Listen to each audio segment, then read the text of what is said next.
All right, let's get into it. Stephen Hawking's A Brief History of Time is one of those books, the kind that just completely changes how we think about the universe. Hawkins even joked he'd sold more books on physics than Madonna had on sex. And there's a reason for that. It tackles the biggest questions you can possibly ask. Where did all this come from, and why is it the way it is? So that's what we're going to do here. We're going to boil down the core journey of this incredible book, from ancient myths all the way to the bleeding edge of physics today. So Hawking kicks off the whole book with this fantastic little story. A scientist is giving a lecture on how the Earth orbits the Sun and the Sun orbits the galaxy.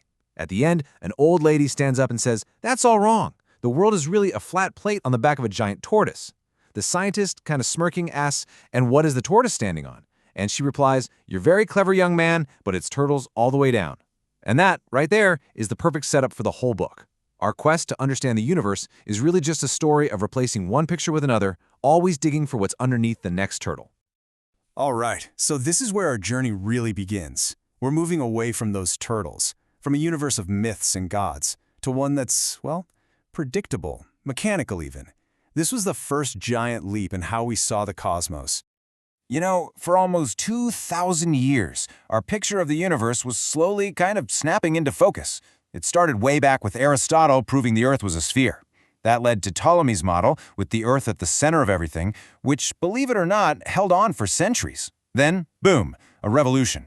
Copernicus puts the sun in the middle. Kepler figures out the planets aren't moving in perfect circles, but in ellipses. And then came the big one, Isaac Newton in 1687. He gave us the universal law of gravitation, explaining not just what was happening up there, but why. And here's the really important thing to grasp about Newton's world. It was a clockwork universe. Everything was predictable, deterministic. Space was this absolute fixed stage where everything played out. And time, well, time was this universal clock, ticking at the same exact rate for everyone, everywhere. And for 200 years, this elegant, predictable picture, it just seemed like the final answer. I mean, it worked perfectly. Until, of course, it didn't. So, in the early 20th century, that beautiful, perfect clockwork universe, well, it gets completely blown apart. And it's all thanks to one man, Albert Einstein. It turns out the universe was way, way weirder than anyone, even Newton, could have possibly guessed. I mean, you can't overstate what a massive shift this was. For Newton, space and time are the unmoving background. Gravity is this mysterious force that just acts instantly across empty space. But Einstein's view? Totally different. He says, hold on, space and time aren't separate things. They're woven together into a dynamic, four-dimensional fabric called spacetime. And gravity? It's not a force pulling on you, it's just the shape of the universe itself. Okay, here's the classic way to picture it, and it really works. Imagine space-time is a big, stretched-out rubber sheet.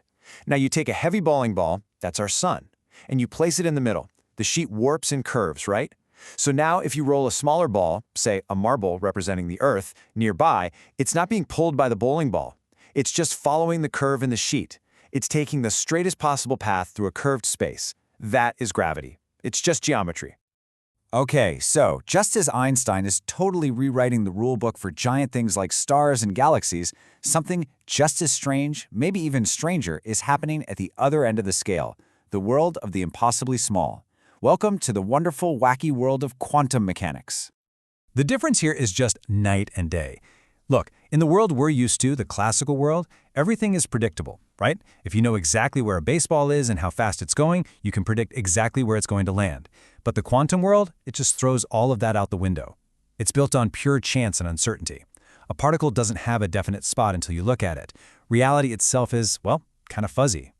And this all comes down to something called the uncertainty principle. What it says is this: you can know a particle's position really, really precisely. But the more you nail that down, the fuzzier its momentum, its speed becomes. Or you can measure its momentum perfectly, but then you have no idea where it is. You can never, ever know both at the same time. And get this isn't because our tools aren't good enough. It's a fundamental rule of how reality works. And this is it. This is the single biggest headache in all of modern physics. We've got two theories that are unbelievably successful. General relativity for the big stuff, stars, galaxies, the whole cosmos, and quantum mechanics for the tiny stuff, atoms and particles.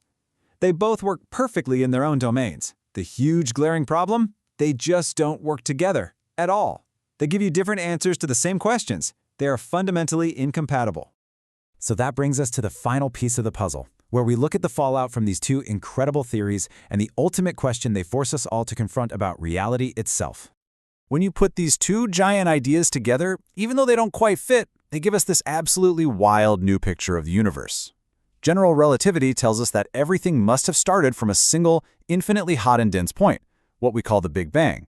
And sure enough, when we look out, we see the universe is expanding, with galaxies flying away from each other. The theory also predicts black holes, places where gravity is so intense it literally ties space-time into a knot. And here's the big one. If there was a Big Bang, that means time itself had a beginning. And this is what it all leads to. The ultimate quest that drove so much of Stephen Hawking's life's work.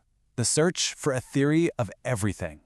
The goal, the holy grail, is to find one single beautiful theory, a quantum theory of gravity, that can unite the weird, fuzzy rules of the quantum world with the grand, curved geometry of relativity. One set of laws to describe everything in the universe, from the first moment of the Big Bang to its very end. And really, this is the grand ambition, isn't it? Hawking ends his masterpiece with this incredible, profound thought. The journey that started with us trying to figure out what the turtle is standing on has led us right here, to the very brink of a complete understanding of the universe. And to find that final theory, as he says, wouldn't just be a win for science. It'd be like we finally get to read the blueprint for reality itself. A moment where we could, maybe, finally understand why any of this, us, the universe, is here at all.